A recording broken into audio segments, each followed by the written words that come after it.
Fala pessoal, sejam todos muito bem-vindos a mais um vídeo. Nesse vídeo aqui, eu quero trazer uma luz no fim do túnel, naquilo que tange alguns indicadores para vocês investidores aí conseguirem se banalizar, se apoiar em um direcionamento, se vocês sabem se estão comprando caro ou barato criptomoedas de forma geral, mas obviamente aqui que o norte vai ser o Bitcoin. Então, nos norteando pelo Bitcoin, entendendo se o mesmo está caro ou barato, podemos dar a entender, projetar que o restante das criptomoedas podem estar mais ou menos dentro do mesmo barco e geralmente é o que ocorre, tá? Então, para isso, existem alguns indicadores aqui que a gente vai abordar naquilo que tange indicadores técnicos, on-chain e também de sentimento que já vêm sendo validados há alguns ciclos de mercado e que a gente vai utilizá-los aqui para nos apoiarmos e alguns até trazer o preço justo do Bitcoin para o presente momento se a gente tiver algo similar ao que ocorreu nos ciclos passados. Então hoje, Bitcoin sendo negociado aí a 113 mil dólares, a gente mantém claramente aqui a nossa estrutura de alta no ativo, então a ideia é que ele possa até vir buscar algumas médias, mas respeitando ainda esse canal de alta, extensão de FIBO, tudo positivo, não há nada ainda para entrarmos em pânico. Todavia, vamos nos basear aqui agora em alguns indicadores e a gente pode começar o vídeo de hoje. E antes de eu dar sequência aqui, já peço que você deixe o dedo no like para ajudar com que esse vídeo chegue a mais pessoas e também considere se inscrever para continuar recebendo vídeos como esse todos os dias. A gente pode iniciar aqui pelo nosso indicador de topo do ciclo Pi, que basicamente ele tem duas médias, né? Ele consiste aqui em duas médias, uma de curto prazo de 111 dias e uma de longo prazo de 350 dias multiplicado por 2. Neste ponto, o que é importante nos situarmos? Todas as vezes que a média de curto prazo, dado pela linha vermelha, cruzou a linha de longo prazo, a linha verde, comumente sinalizou um topo de mercado, tá? Então, daí em diante, a gente teve aí uma força compradora bem menos presente e efetivamente correções logo em seguida. E perceba que neste momento estamos muito distantes disso ocorrer, tá? Então, só para a gente trazer uma precificação dado a esse indicador, a gente está falando que hoje, por hora, o Bitcoin está sendo negociado aqui na última leitura, dia 10/10, a 110 mil dólares, e a média de curto prazo colocaria o preço justo do Bitcoin em 114 mil dólares e a média de longo prazo a 201 mil dólares. Então perceba que estamos nesse presente momento em desconto, tanto na curta quanto na média aqui efetivamente, tá? Então é um indicador bem legal que conseguiu sinalizar topos e fundos aí inúmeras vezes no mercado cripto.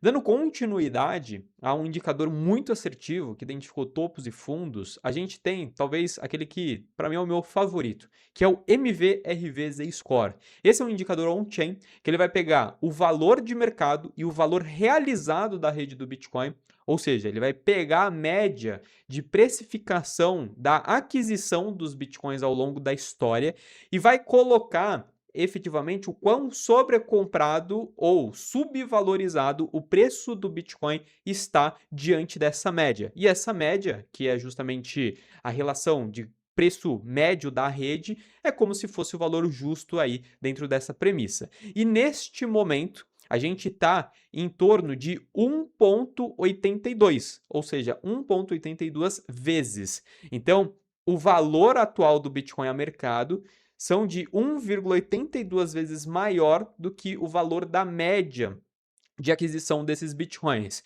E aí você pode estar se perguntando, ok, Felipe, mas isso é caro ou barato? Depende muito. Se a gente for se tangibilizar pelos ciclos passados, momentos que sinalizaram topos de ciclo, a gente precisa começar a se preocupar quando esse múltiplo está acima de 5, 6, 7, 8 vezes. Então, acima de 5 a gente já começa a tirar um pouco o pé do acelerador, com margem até um 6, acima de 6 ali, aí sim, a gente já está entrando em um cenário bem perigoso. Neste ponto, 1,82, ou seja, há muita margem ainda, mesmo que o Bitcoin esteja próximo das máximas históricas, diante desse indicador, a gente ainda está bem distante de sinalizar aí um topo de mercado, beleza? Dando continuidade, um de médias também, diferente um pouco do P-Cycle Top, que foi justamente o primeiro indicador que nós visualizamos, aqui a gente tem o múltiplo de Mayer, só que por bandas. E essas bandas tendem a ter múltiplos diferentes para a gente conseguir entender se o Bitcoin está sobrecomprado ou sobrevendido.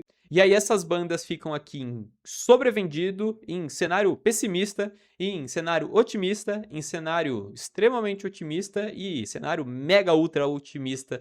Vamos, né, abrasileirar aqui esses indicadores. No presente momento, percebam que estamos ali dentro de uma margem muito convidativa a se expor ao ativo, no caso aqui o Bitcoin. Se fôssemos nos basear por essas médias, o cenário ainda pessimista, estaríamos falando de uma precificação justa para o ativo, no caso o Bitcoin, de 118 mil dólares. Um cenário mais otimista, 183 mil dólares. Um cenário ali, uma extensão do cenário otimista, 270 mil dólares. E um cenário extremamente sobrecomprado, sobrevalorizado, 486 mil dólares no ativo. Se a gente for ver a história, alguns momentos o preço do Bitcoin chegou sim nesse cenário de super, né, alavancado aí. Todavia, a gente não precisa nos basearmos nesse cenário. Acho extremamente interessante a gente ter uma margem entre justamente a banda aqui amarela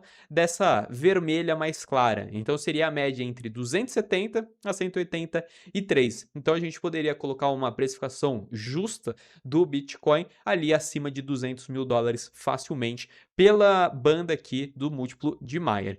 E aí também, dando continuidade a um outro indicador agora on-chain, a gente tem o NUPL, que é o Net Unrealized Profit Loss, que basicamente vai pegar a quantidade de endereços dentro da blockchain do Bitcoin que estão no lucro contra aqueles que estão no prejuízo. E vocês percebem que, historicamente, aqui eu filtrei só pelos investidores mais de longo prazo, geralmente, quando a maior parte da rede, mais de 90% da rede, está em lucro não realizado, por exemplo, a gente tem os topos aí de mercado, né? Então foi assim basicamente todas as vezes. E neste presente momento, a gente está em 0,67, ou seja, 67% dos detentores de longo prazo do Bitcoin estão no lucro, o que é um ótimo indicador, mas definitivamente não simboliza ali um mercado extremamente sobrealavancado, né? Um mercado ali efetivamente caro. Então teríamos ainda margem para continuar vendo esse movimento de alta. E por fim, agora um indicador de sentimento que reúne um pouquinho de tudo para a composição dele, que é extremamente famoso no mercado cripto e que se demonstra muito assertivo, é um indicador de medo e ganância, né? Então, quando geralmente o mercado está com receio, está com medo, isso acaba abrindo uma janela para aportes ali com certeza. Obviamente, não significa que o mercado, quando esteja em um sentimento de medo ou medo extremo, não possa corrigir mais.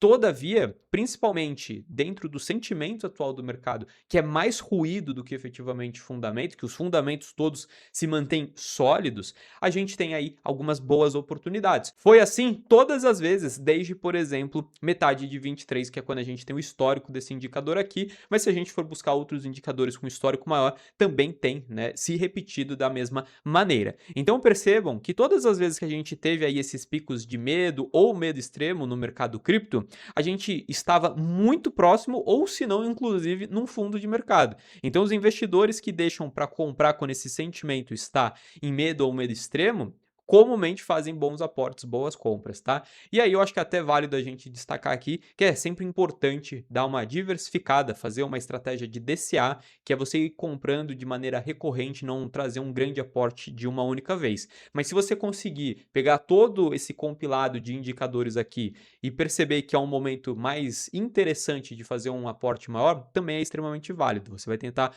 ali acertar um timing mais atrativo, o que eu acho que também se traduz em algo, uma estratégia muito sólida também. Mas, obviamente, não alocar tudo de uma vez. É ter ali poder de compra para ir comprando as pequenas quedas ou ir construindo um portfólio robusto aos poucos. Beleza? Então, dito tudo isso, eu trouxe aqui para vocês 5 indicadores que nenhum sinaliza que o mercado está caro, muito pelo contrário, que ainda é um momento muito convidativo de você estar aportando, principalmente em Bitcoin, que é o ativo mais consolidado. E se a gente imagina que o Bitcoin não está caro, imagina o restante dos mercados aí naquilo que tange as altcoins, então elas estão de graça, basicamente. Beleza? Mas vamos com cautela, muitos indicadores macroeconômicos ainda para sair, vamos acompanhar aí efetivamente essa tendência de corte de juros e ficar exposto aos poucos, principalmente dentro do teu perfil de risco. Se gostou desse vídeo, lembrando, considere se inscrever e deixar aquele like para me ajudar a fazer com que esse vídeo chegue a mais investidores. Vou ficando por aqui, um forte abraço e até mais.